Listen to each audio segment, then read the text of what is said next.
Live from a grungy kitchen table located in Annapolis, Maryland's scenic and historic capital, it's the Maryland Crabs Podcast. With each episode, your hosts, Tim Hamilton, John Fernay, and the occasional guest.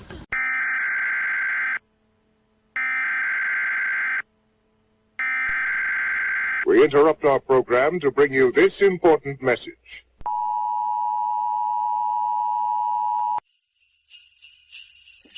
Hi, I'm Governor Larry Hogan. The holiday season is here, and that means it's time for our holiday open house at Government House. I want to personally invite you to join the First Lady and I in Annapolis on Saturday, December 17th from 1 to 4 p.m. We'll be decking the halls, serving refreshments, and listening to live holiday music. We'll also be collecting unwrapped toys for the Marine Corps Toys for Tots program. It's one of my favorite events of the year, and it's free, open to everyone, and you don't need a reservation. We hope to see you on Saturday, December 17th from 1 to 4 at Government House in Annapolis. For more information, visit governor.maryland.gov. Merry Christmas and Happy Holidays. We now return you to your regularly scheduled podcast, already in progress. It is the Maryland Crabs. Wow, there's a new voice. Yeah. This kinder, gentler Tim. I practiced that in the shower today. I thought I'm going to try this. Too much information. Stop it. Stop it. This is John Fernay, and across the table from me is... Timoteo. I'm feeling very Spanish. Okay. Timoteo. That's fine. Okay. Well, welcome to the Maryland Crabs again. Thank you for listening. And we do have an incredible episode coming up right now in a few minutes. We're going to talk about it a little bit later. We've got, to borrow a tried term, we've got a very special guest. They're all special guests in their own way. They are. But this one is a little bit extra special. Yep.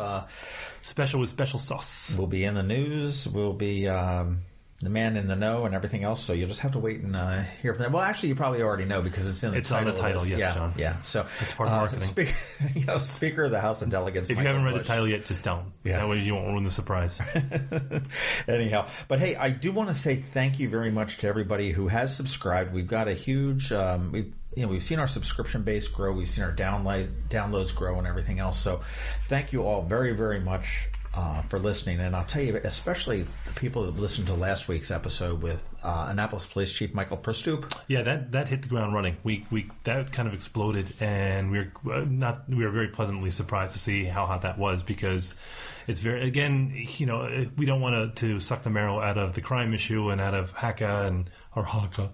But there's been some recent events that really kind of made it relevant, and Chief Pristoop is at the front lines of when that's happening. So we got a lot of feedback about that. So thanks for everybody that emailed and tweeted, and over on Reddit we got a little bit of criticism as well. Yes, we took that little. Civility be damned. Actually, I like that guy. I do like him. Yeah. No, he was right. He said, we only had so much time, so he was right. He said, we probably could have talked to Pristoop for hours. Yep.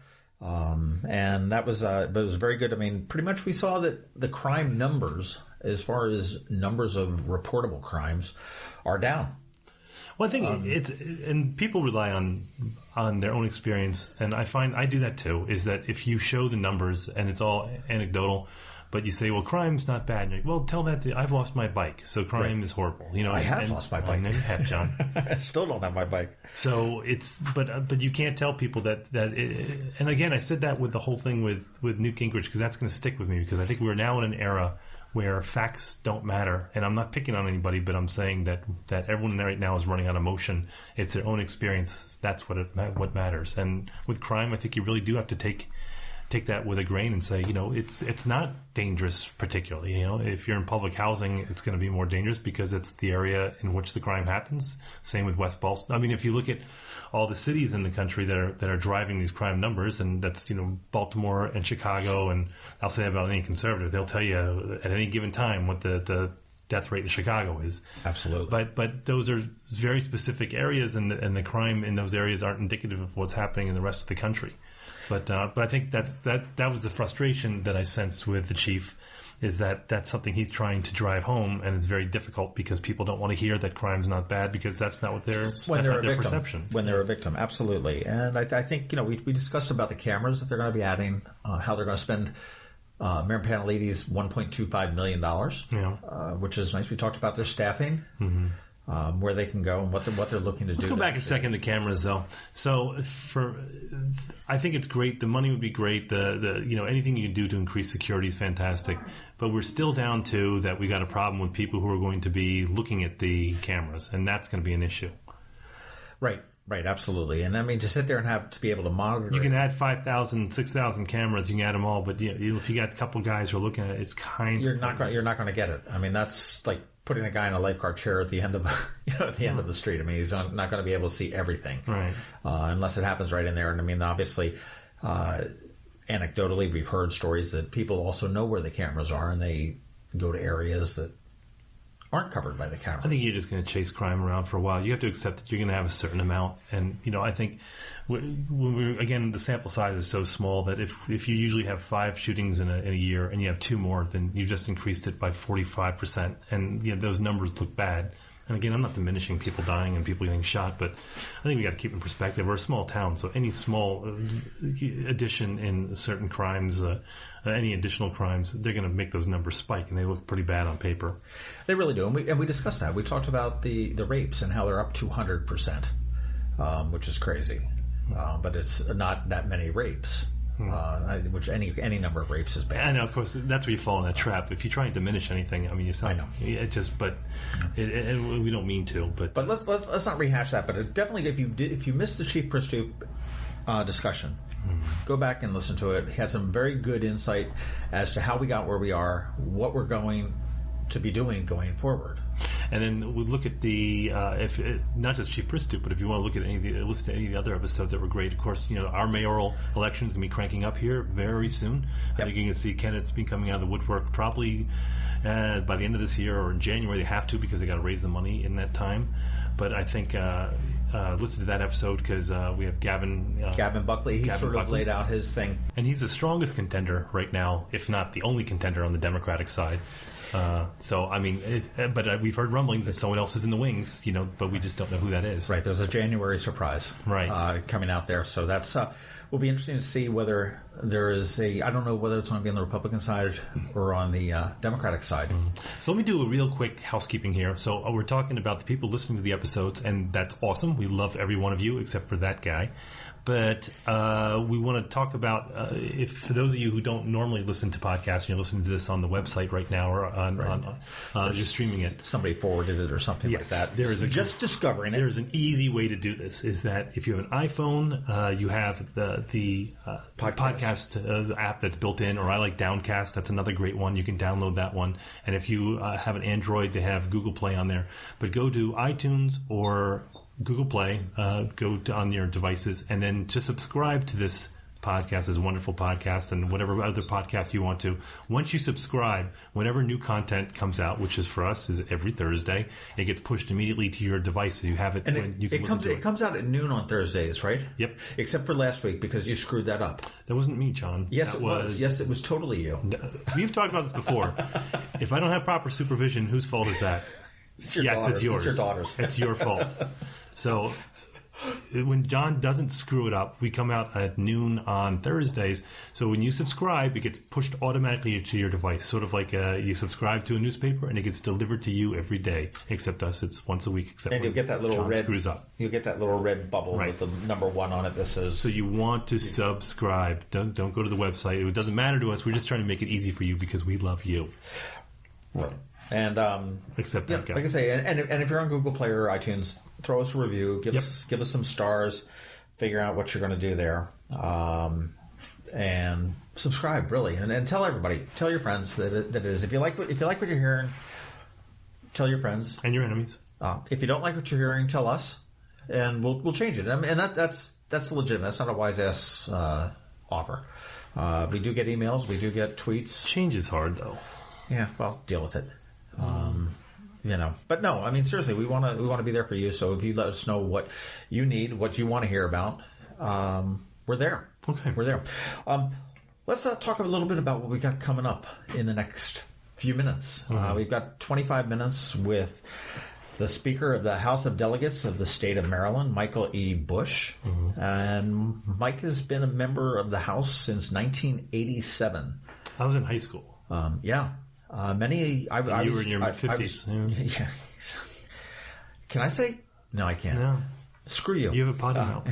Screw you. People have mentioned that. But since 1987, he's been Speaker since January of 2003.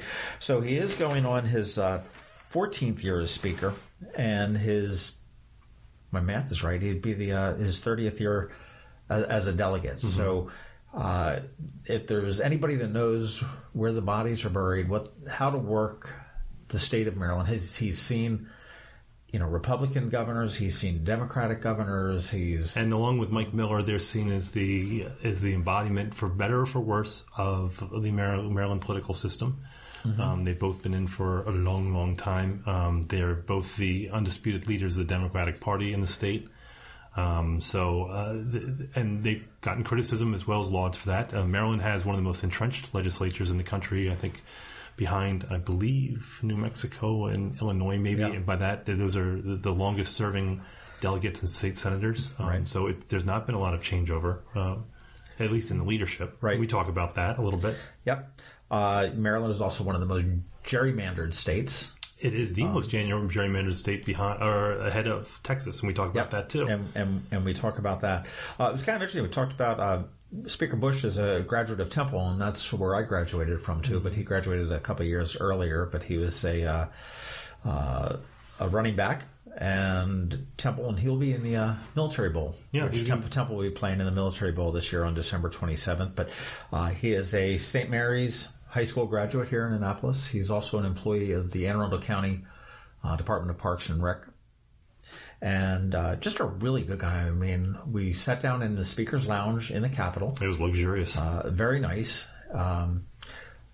A little bit light on the whole cocaine and hookers thing. I thought that would be there. I'm not going to lie. I was a little disappointed. But, that's, I guess that's, you had to clean it up a little bit. You get a Republican governor. With guests and everything. But, it's interesting, and before we get into it, we were talking about that, and we do talk about Trump to some extent, and I don't think you can have any political discussion, whether it be national or local or regional, and not talk about the Trump effect for a couple reasons. Is that's the lens through I think we're going to view all politics moving forward, at least for the next couple of years. For a couple reasons is because of the impact that he's going to have directly or indirectly on the state of Maryland and all other states. And I think that he's also a major disruptor, is that he has upended all conventions that we have about elected officials in politics. So that when we talk about Maryland, which is nothing ever changes in Maryland. I mean, even having a Republican mayor, a Republican governor, I don't think that has been as big disruptor as we thought it would be. But now I think the Trump election makes us question a lot of things that we were thinking about Maryland that we took for granted. And we talked to the speaker about that. And I think he realizes that to some extent, maybe not in a lot of other ways, because he represents the status quo. Again, for better, for worse. But we do talk about this in the lens of what's happened nationally in the past month. Okay, and we also did not have a whole lot of time with the speaker. No. So we didn't do the whole typical intro. About a half hour. We pushed it. So what we're going to do is let's just get into it and hear what Speaker Busch has to say. Let's do it. You are a fixture in Maryland politics. Been around for a long time. You've seen a lot of people come and go. Everything seems to be changing in the country. Do you know anybody who's the up-and-coming stars in Maryland politics right now that you see? Oh, look, there are a lot of up-and-coming stars. Certainly, I think on the national level, Chris Van Hollen fills that role. Mm-hmm. Taking Barbara Mikulski's place. Certainly, she was a wonderful representative that did yeoman's work.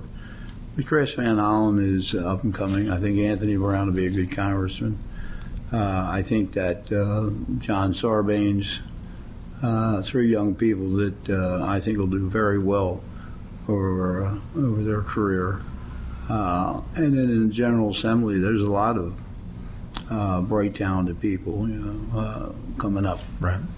What we had on on a national level, we had analysis the other day that said that one of the issues coming out of the Democratic Party right now, at least on a national level, is that a lot of the what would be the up-and-comers, there were the younger folks who are waiting to slide in. I mean, if you look on the Republican side, of course, you have Rubio, you have Cruz. They're all somewhat younger, but they said with the national Democrats, the problem is that you have a lot of the people waiting to get into the leadership, and they didn't have an opportunity to do it. And I don't know if you saw, is that an issue with the state Democrats and even Republicans, or is it a case where you're seeing a time where there's going to be a big changeover at any given time?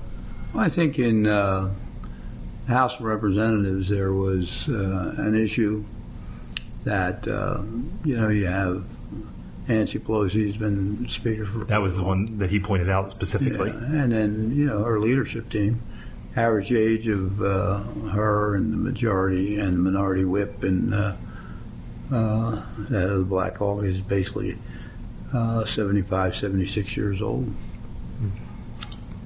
Right. Well, and looking at the national election, speaking to that, and we see an impact with, everyone right now, we're in uncharted waters right now with the Trump presidency. It's sort of an understatement. But that said, what impact do you see, if any, specifically to Maryland? For example, I've heard people in the environmental community, and of which I think Maryland has a heightened sense of that, particularly because of the Bay. But people are obviously unsure of what's going to happen. What does that mean? Does it, when he's talking about freezing or at least replacing government or reducing government by attrition. Does that have an impact on Maryland, which is so reliant on government? Sure. Look, I think Maryland has been a leader in environmental regulations and environmental legislation. Certainly finds itself at risk. I think the person that he's tapped the EPA said he wanted to protect the people from the environment. And I think obviously it's the other way around. Well, that environment can get pretty tricky. A lot of bears and sharks and stuff.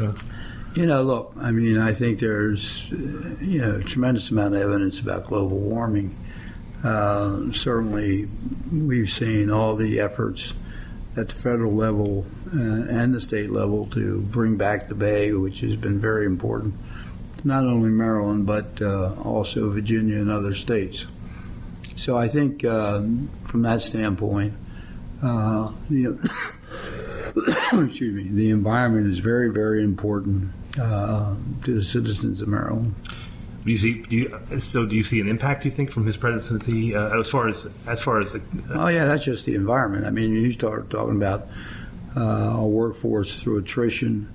The vast majority of the people who work in the state of Maryland, particularly in the D.C. suburbs, are somehow either connected to the federal government or a business that does, its own business with the federal government. We were talking about before you came in. We're in? I guess it's the lounge. Right. Speaker's Lounge. Speaker's Lounge. Sorry. So we were looking out at the buildings outside the window here, and we saw the lobbyists, and we were talking about what would happen if you pulled up the State House from Annapolis and made Hagerstown the capital.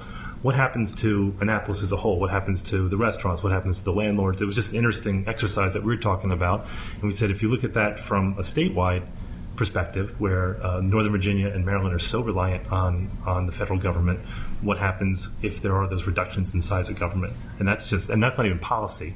We're not even talking about the policies he's talking about. That's just the ancillary. Look, I think you see a mini recession here in the state of Maryland. Yeah. Excuse me. Look, there's so many people dependent on that, and the thing that is amazing is the country depends on that. We should be at command headquarters for cybersecurity. Obviously, that's at the forefront of everything right now. You got corporations like Northrop Grumman and others that have set roots here. There's a chance the FBI headquarters could come here. Well, the Northrop Grumman, it was good to see them. Staying back. Yeah, they're going to be back in Maryland. Definitely good there. And I think they're going to add some jobs here.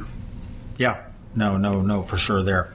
I mean, Maryland is really turning into a purple state in certain ways, and certainly this district, is with the exception of Annapolis. Right. It was interesting looking at that. They had an election map. I'm trying to. It was an interactive election map. Might have been either on Reddit or I don't think the Capitol had it. But it was basically where it showed you all the polling places and whether they were red or blue. And even looking at Anne Arundel County, which I always saw as it's a blue sandwich. It's red on top, red on the bottom, blue. I was surprised at how you had a little bit of Bowie, you had a little bit or towards Bowie, obviously, because that's PG County. But then you had little bits of Annapolis. But other than that, I was surprised at how red it was.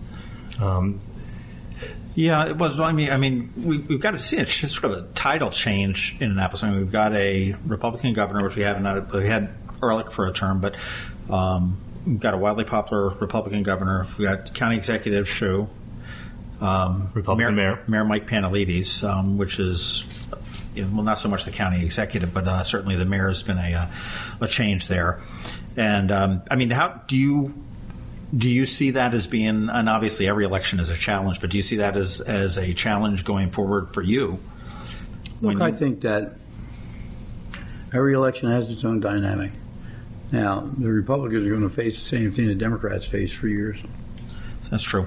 And that is midterm elections where the party in power loses seats in Congress and loses seats. Right. They're not favored. At a midterm election, it's the incumbents that suffer. Let me tell you, it is easy to sit in the back and throw bombs. It is not easy to govern. So now all of a sudden the governing turns over to the Republicans, whether it's county executive or the mayor or the governor or the president of the United States. Now I think once there's an opponent to Mr. Hogan, I think that his numbers drop precipitously, and I think that he'll be tied to Trump whether he wants to be or not. Right. I mean, he's trying to fight to get to the left, and whether he is gaining any support from the people that were energetic enough to elect him is yet to be seen. I mean, plenty of people in his party were disappointed that he did not support Donald Trump. Matter of fact, made disparaging remarks against Donald Trump. And now he's got to be the guy that goes over to Washington, D.C. and sees if he can influence the Trump administration to do things for Maryland. Just last week he announced the paid sick leave bill, which is traditionally a Democratic bill. We were talking about that before coming in. And, the Republicans have always opposed that bill. Now, all of a sudden, the Republican legislators have to do a 360, and they have to come back and support legislation that is put in that they've traditionally been against. Well, that could be similar to the gambling bill, I think, back 2008 or 2000. Was it that early? Which one would you? That was the slots. Wasn't so? That was, I think that was proposed at first by Ehrlich, I believe, and then O'Malley picked up the mantle. So I mean, it's that same pivot. I think that the Republicans are experimenting right now. Well, I mean, the governor's going to have to produce his caucus on major pieces of legislation, and a lot of times that goes against the grain of what they believe in.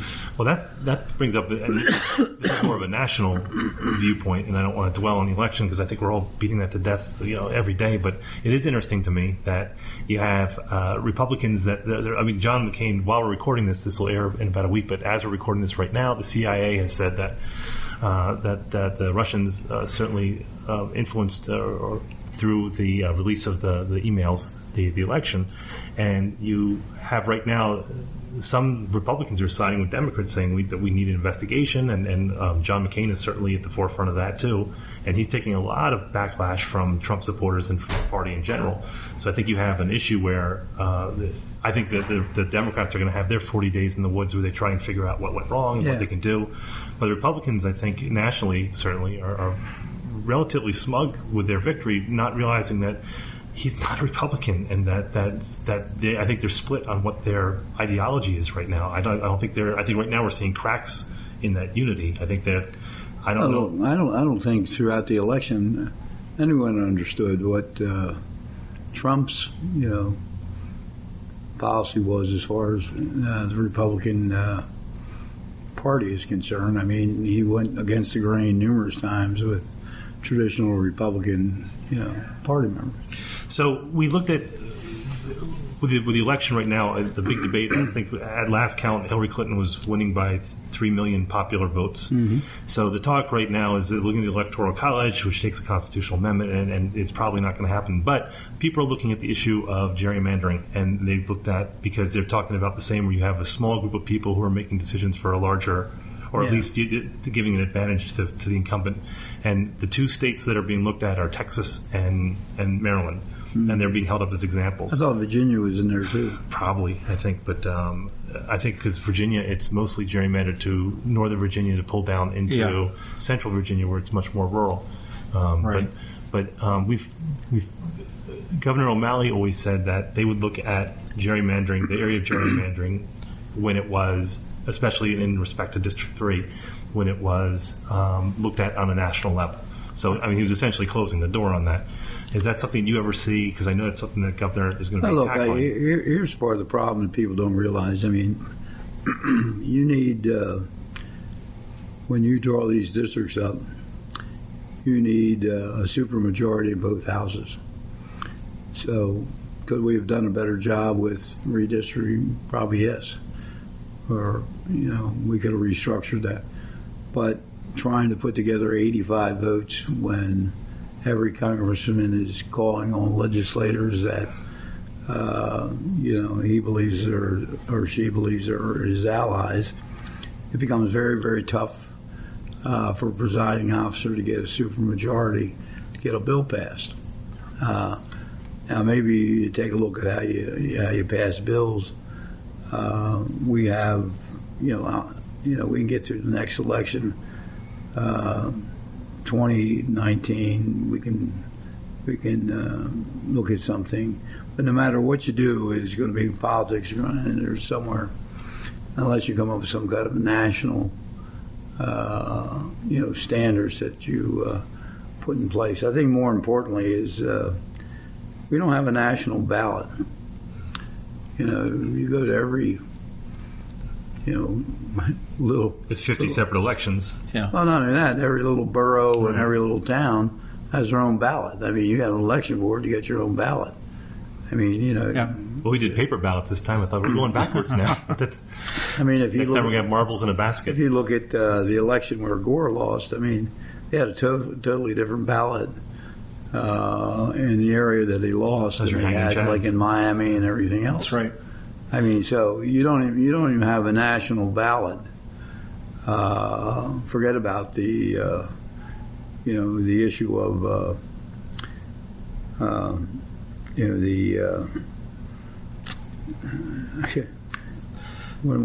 what's the word I'm looking for here, man? The standard. Oh yeah, we don't have that, but we don't have it doesn't influence state by state elections. It certainly, but it does influence who wins in individual states. So what do you think, looking at, so obviously I think Maryland and Massachusetts are held up as the poster children for Democrats as far as we're deep blue, even, we say it's getting redder, but even then. But what do you think the Democratic relationship in this state is with Governor Hogan? I think Ehrlich wasn't as, he wasn't as successful if you measure success by legislation, but... Ehrlich had a natural opponent from the day he was elected. He had O'Malley and Duncan waiting in the wings. Right. Hogan has not had someone nipping at the heels. Yeah, so there's no one emerged to run against Hogan. So now you're looking at the end of this election. You have people like Tom Perez, John Delaney, who are looking to do other things in the Clinton administration, obviously. Mm-hmm. to now be taking a serious look at the governor's race. And then you have Rusher and Baker, who's term limited out. You're going to have people start to emerge to run against Hogan. And he'll be more and more on him as we go through the session. Because he has, I mean, he's pretty popular as even in a Democratic state, which is surprising. As a matter of fact, I think in Baltimore, his approval rate's something like 72%, which is, I saw that the other day. I was kind of shocked by that because I wouldn't think. But then again, he's also planting flags in traditionally Democratic ideas, for example, like the paid sick leave, which seems to be strategic. Look, I think he's done some strategic things, but I mean, he's left Montgomery and Prince George's out there without a whole lot. He's certainly taken a lot away from Baltimore City, $900 million for a transit system. You have no transit system in Baltimore City. So, I mean, it's all done with smoke and mirrors if somebody decides to take him on. It's interesting, I think, when you think about, I didn't think about it until you said it right now, when you talk about Montgomery County and PG County, which is central Maryland, that's where most of the population is. But with a Democratic, and Baltimore, with a Democratic governor, is it the central part, the blue part of Maryland that benefits? And if it's Republican, is it more the red parts? I mean, I guess that's a childish question because it stands to reason. Look, here's what I believe. I mean, he spent a lot of time in the Republican areas of the state. They're going to vote for him one way or the other. The Eastern Shore is not going to vote for a Democrat. No. So, or Western Maryland. I mean, why would you pass the cost on for the transit system in Montgomery County on the Montgomery County? I mean, why would you pass that purple line cost on them?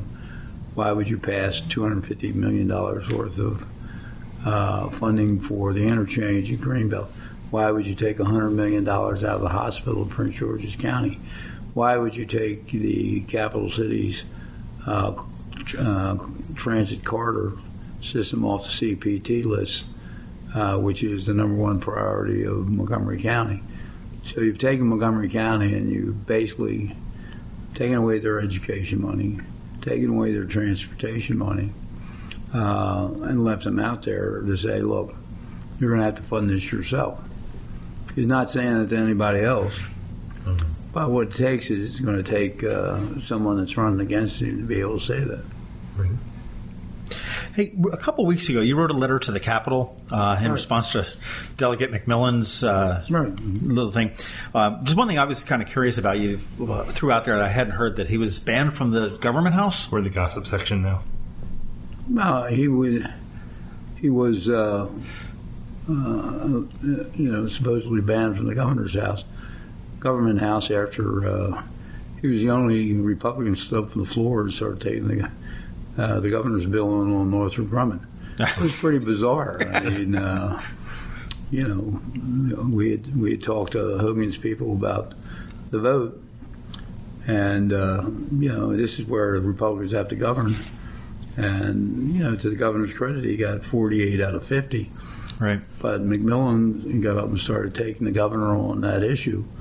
And then I had actually get the minority leader, Nick Kipke, to basically challenge him on the floor rather than the traditional floor leader. And then he took out one of the governor's bond bill. I've never seen this before. The governor had a capital project help actually our district, and he decided he was going to change the bond bill. And I think the thing that becomes irritating is he likes to hold himself out as like the guy that's the champion of Governor Hogan and the champion of Steve Shue, when Steve Shue has no use for him. I mean, basically, Steve Shue, lined up there with Nick Kipke and Ed Riley to endorse Ron George for the Senate strictly because they don't want Herb McMillan in that seat. You just mentioned it says Steve Shue doesn't have views for him. Just out of curiosity, right now, tonight, the Annapolis City Council, and you work for the County Department of Parks and Recs, is looking to purchase the Eisenhower Golf Course. Right. Do you have any insight as to why the county wants that? Oh, yeah, sure. I mean, look, the county has paid to keep that up for years. Right. And they're paying for something they don't own. It's like you paying to upkeep a house that you rent. And Sure. So they want to invest substantial money into the golf course to bring it up to what they believe is quality public golf course.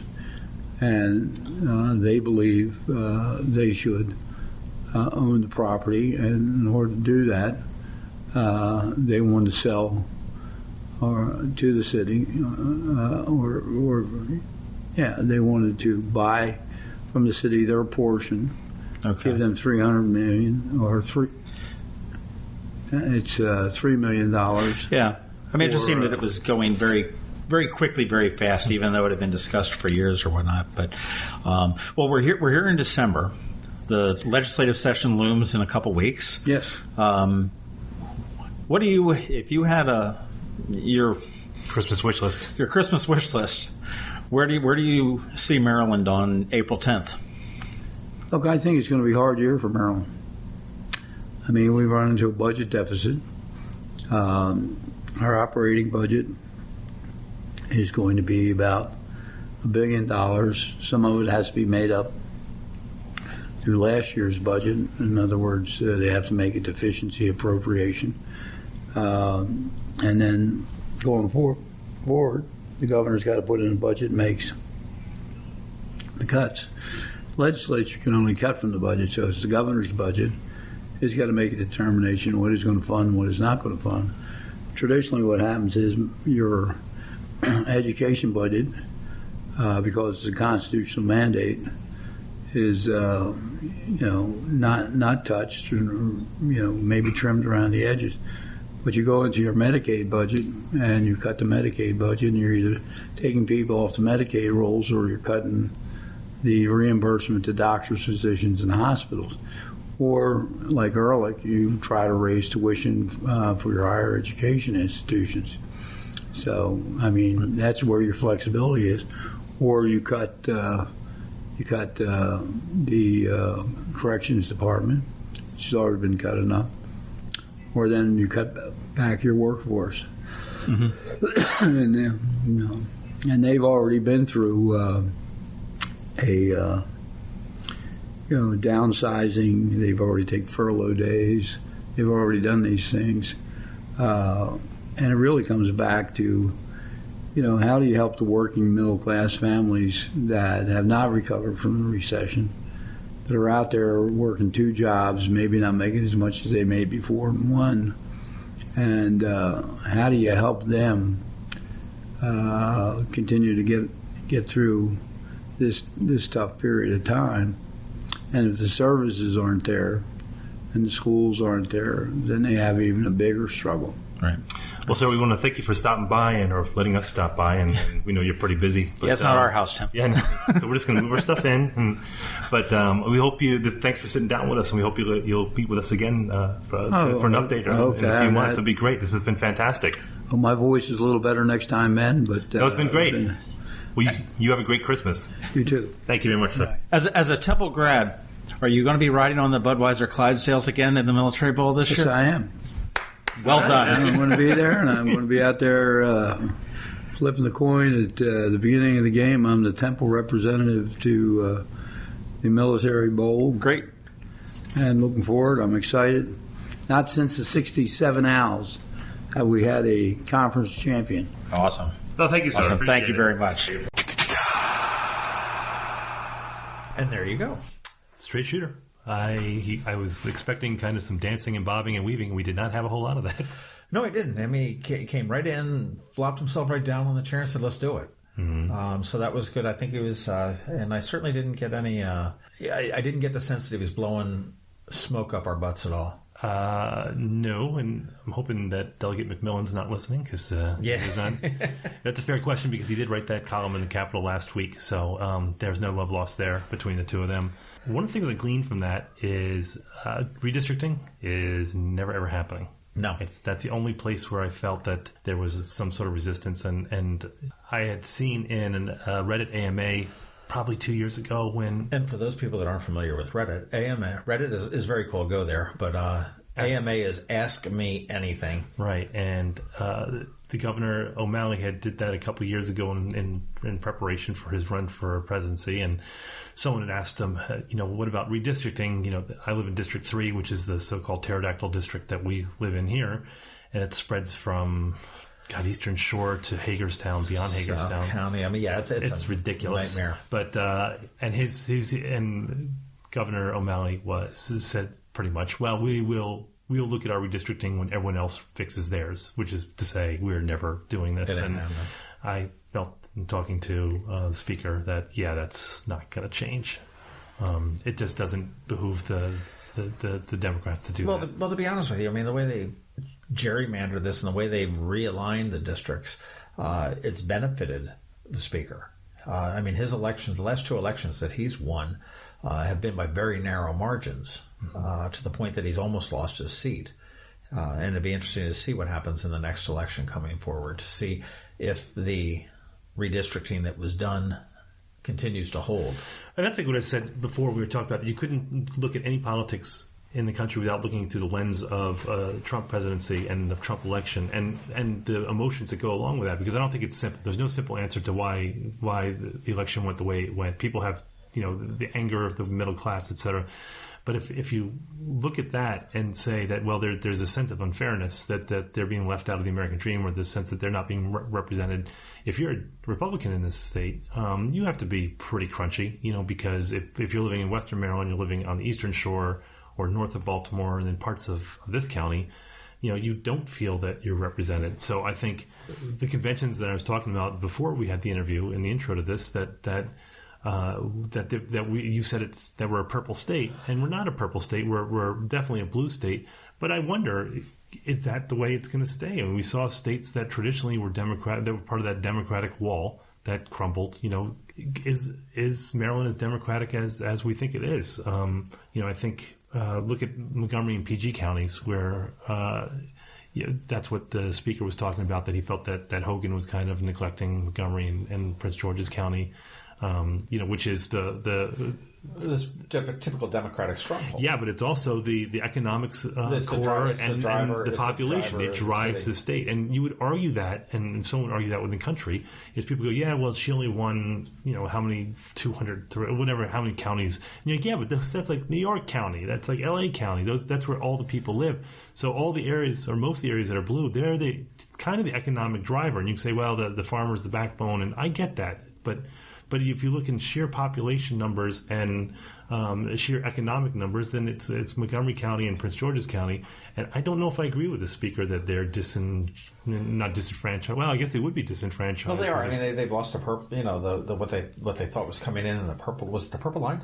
Yeah, well, I'm talking about Hogan. Well, yeah, okay, but I mean, he doesn't get elected without Montgomery County and Prince George's County. So they were certainly the people. It wasn't like we're in Trump, where he was elected despite those counties.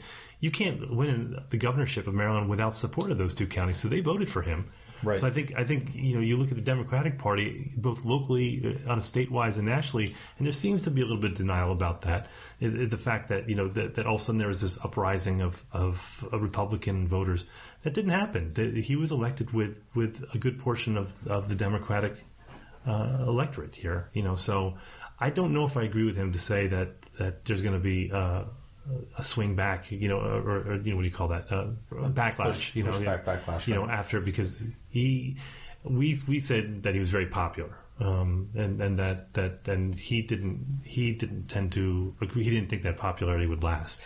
Yeah, I mean, one thing that he said I thought was very fascinating when we talked about how Hogan won, and we were discussing that, and he said, well, and I'll paraphrase it, but he said the guy has like no natural predators in the election, and that made me think he's right. Yeah, and I mean, when you think about it, you had O'Malley, who was a lame duck, term limited governor on his way out, running for president. Even though he says he may or may not have been, but I mean, he wasn't able to run again. There was, you had the lieutenant governor who was, marginally effective in his campaign, but Hogan really had no serious competitors, no serious to do it, and that's what it is now. Whether he has one coming into the next election, I don't know. But Hogan has played this thing very well. He turned around and we discussed it a little bit. We took he took a typical Democratic stance with the paid sick leave. Right. Turned around and threw the Democrats on, threw him a curveball. Yeah, I don't think he's a populist per se, but I think he's so savvy. I mean, I'm really impressed with not just. I like him, but I'm impressed with Hogan's style. Is that he makes this look effortless, and the governor and the speaker was right.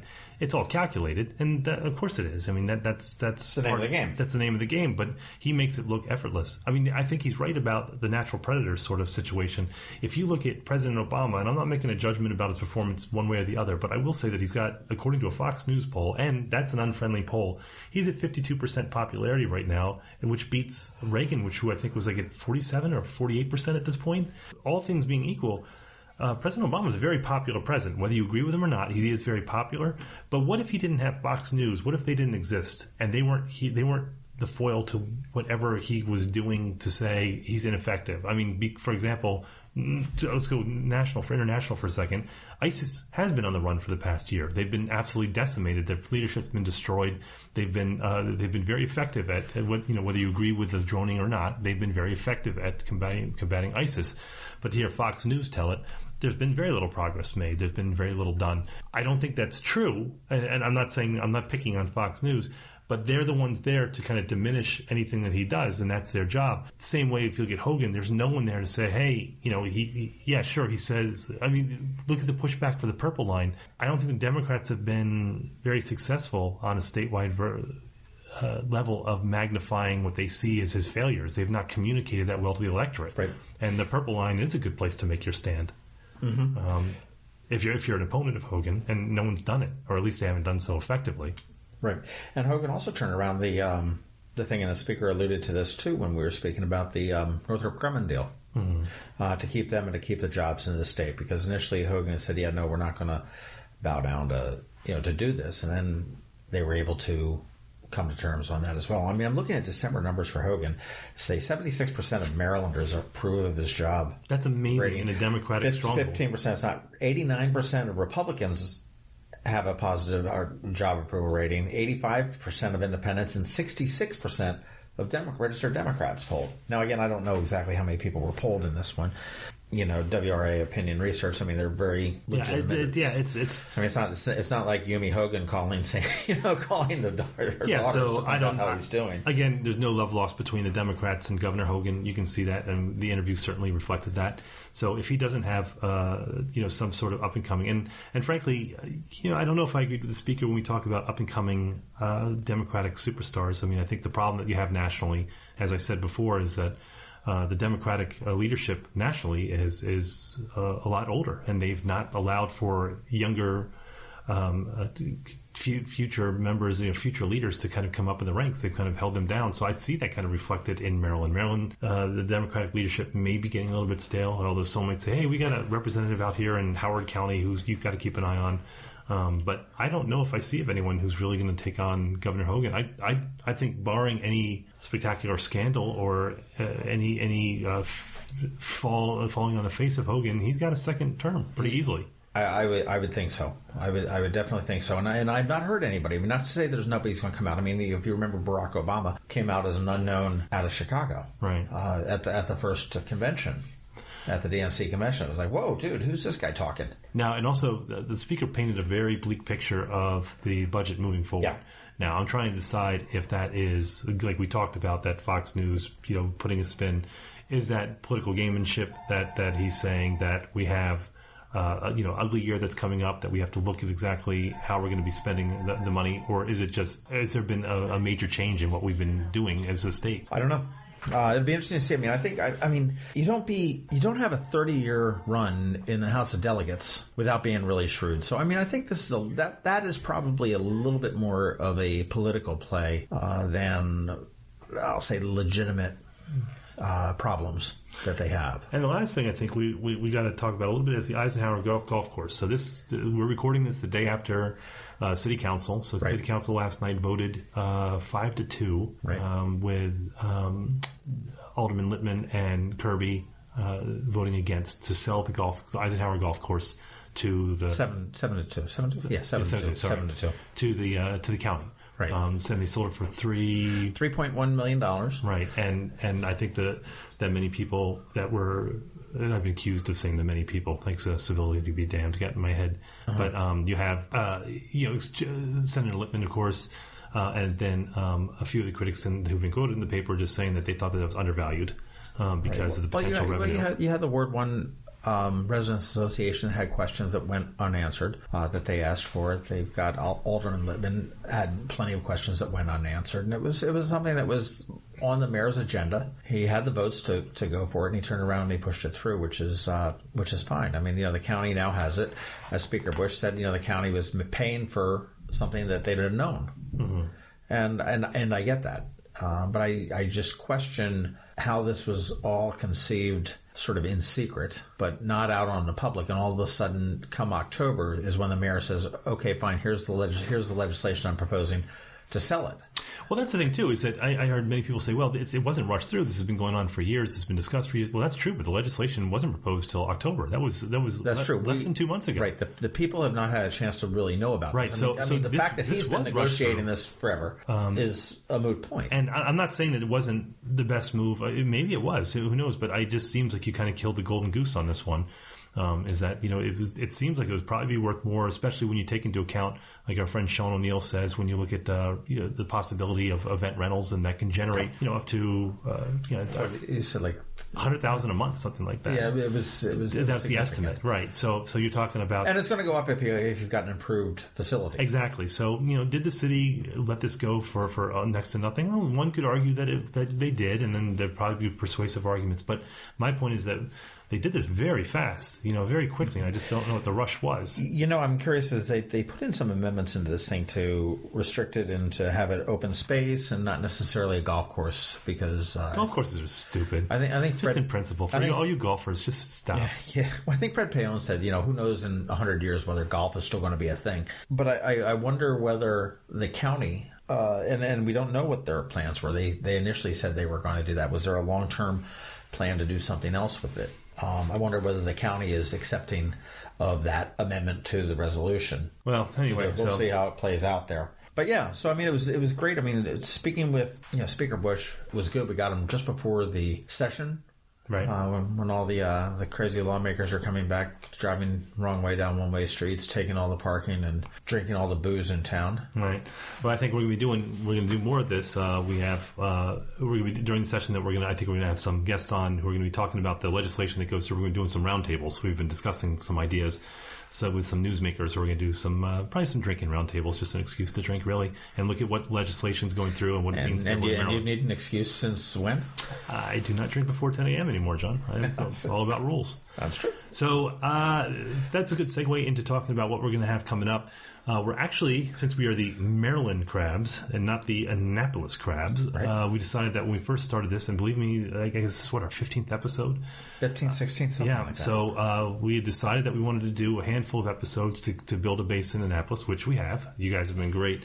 But we also want to look at the rest of Maryland, and we've been contacting people from around the state to get them in for interviews. So we're going to be talking to mayors of various municipalities in little corners of the state and interesting people. We have a Maryland waterman who's going to be coming up in a very near episode. But we want to take a closer look at the state of Maryland, not just this area. We don't want to make this an inside podcast. Right. So if you have any ideas... Inside the beltway that doesn't exist. Yes, we're inside the Aris T. Allen. So we're going to be actually expanding that, starting... we've actually started this with Speaker Busch, and then we have a special guest coming up. We're going upstairs in the Capitol. Yep. To the top floor to speak with Maryland's Governor, Larry Hogan. Yep. We're going to be talking to him... Well, we're going to be talking to him in 2 days, and then you guys can be hearing that next week. Yep. When you hear that. So... we're going into there. We're going to try and go a little bit outside the oval as far as the questions that we're asking. We don't want to make this a typical political wonk show, which sometimes we kind of delve into. But so we are going to be expanding. And so if you have any suggestions, if you have a vacation house at Deep Creek and you know some guy, or there's some story, or you're in Ocean City, or any story that you have on the Eastern Shore, we will travel and we'll talk to people. We can Skype people in. So let us know what you'd like to hear. Always up for a road trip. My wife is always up for me to get out of the house. Yeah, well, especially since you screwed up this morning when she left you in the house. Yeah, she's out of town, and I forgot that the kids had school today, so they were a little late. And we were going to keep it quiet, but thank you to the AACPS notification system with texts and voicemails and emails. She knew about it while she was on her mini vacation with her friends. So I got the nasty call. Thrown under the bus. That's awesome. That's awesome. But speaking of throwing under the bus, don't throw us under the bus when you get onto iTunes, when you get onto Google Play. Give us a 5-star rating. We'll even take a 4-star rating. Will we take a 4-star? Yeah. I don't know. Yeah. Yeah. No, we'll take a 4-star. I don't know. But definitely subscribe. Check us out. You can find us all over the interwebs. Mm-hmm. We're on Twitter at MD Podcast. MD Krabs Podcast. Jesus Christ. Damn. And info at marylandkrabs.com if you have an email to send us. You can find us on Facebook at the Facebook page, and we have a Facebook group. Are you confused to why? We have a plan for that. We're just not sure what it is. We don't have a plan. But we're getting there. But, and we can find us, John, at Annapolis on Twitter, and me, at Tim Hamilton on Twitter, because we tweet a lot. No, you're not at Tim Hamilton. You're at Tim Hamilton 47 on Twitter. And you can friend us on Facebook. We like friends on Facebook. It's not a problem.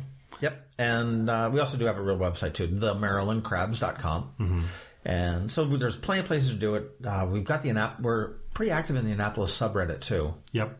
So if you're into Reddit, come say hello there. And that's about it. I'm really excited to talk to Larry Hogan. I'm excited, too. I just don't want to embarrass myself. It's, I'm going to have to wear long pants, as I did with Speaker Busch. I may even have to get out of jeans. I may have to wear, like, khakis or something like that and look a little more professional. Dockers. Yeah. Your middle-aged uniform. I may need to do that. Your Dockers with the pleats. I may need to do that. The crease pre-ironed. I don't know, or maybe I'll wear the dad jeans. That was because Governor Hogan, man, he's rocking the dad jeans during the Baltimore riots. You should mention that. We should. No, I'm not going to mention that. Yeah. I don't know how aggressive did the first lady set him straight on that whole fashion thing? Well, so I'm looking forward to. We should probably prepare. We've never done that before. No, preparation's overrated. But that's that. Please go to iTunes, give us a rating, subscribe to us. That way it comes directly to your phone, whether you go to iTunes or Google Play, whether you're an Android or an iPhone user, iPod, also to your MacBook or your computer, everything else like that. And we will see you next week. Hasta semana. La vista. This has been the Maryland Krabs Podcast with Tim Hamilton and John Fernay. Sure to follow them in all the regular places, Facebook, Twitter, YouTube, and online at themarylandkrabs.com. Take a moment to rate us on iTunes. Now, get the hell out of my kitchen. Seriously, go! You're still here? It's over. Go home.